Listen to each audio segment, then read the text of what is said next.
Hey, ladies and gentlemen, this is Carmine Sabia for Explain America, and Judge Dugan is in a lot more trouble than she originally thought for aiding and abetting, allegedly, an illegal alien criminal.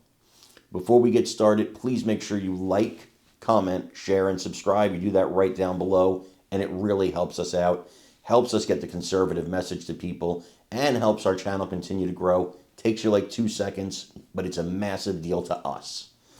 So, Judge Dugan, you guys, I'm sure, know the story. There was an illegal alien in her courtroom. He was there on charges of domestic violence.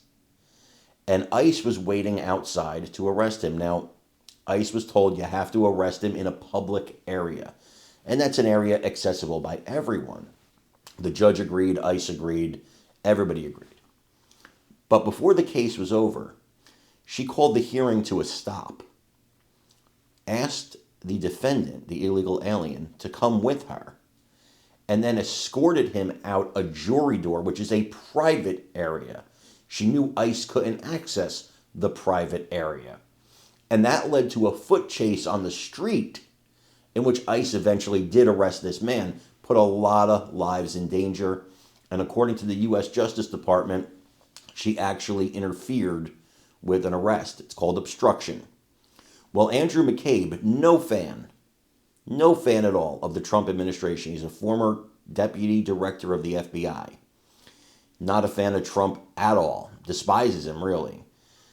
He was on CNN, and he said, look, they got a heck of a strong case here. This judge was absolutely wrong. He doesn't like the way they did it, but they were absolutely right in arresting her. And what I found interesting, and you're going to hear exactly what he says here, first of all, she faces up to 10 years in prison if she's convicted. 10 years in prison. Was it worth it? But what I find interesting is, as part of my job, right, I have to watch CNN and MSNBC and all the stations you don't want to watch, and that's cool. That's my job. I got to do that. And one thing I found very interesting is legal experts on CNN and MSNBC. Almost every one of them is agreeing with the Trump administration on this and saying this judge was wrong and this judge should have been arrested, and they have a strong case.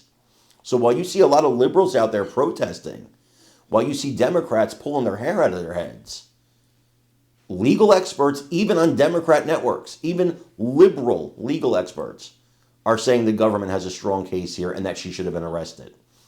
I want you to listen to what Andrew McCabe said here, and let me know what you think in the comments. But it's also not it's not an unreasonable complaint. There's plenty of evidence in the complaint to get you beyond the probable cause phase, which is where we are right now. And I think when you start looking at how the judge was treated after the events that led to the charge, so where and when and how she was arrested, and the fact that she was arrested at the courthouse rather than her own residence, the fact that she was placed in a jail cell for hours before her arraignment was called in the court later in the afternoon. These things are unprecedented. Typically, upstanding members of the community who have no criminal history and aren't accused of a violent act are allowed to self-surrender at the time of their arraignment.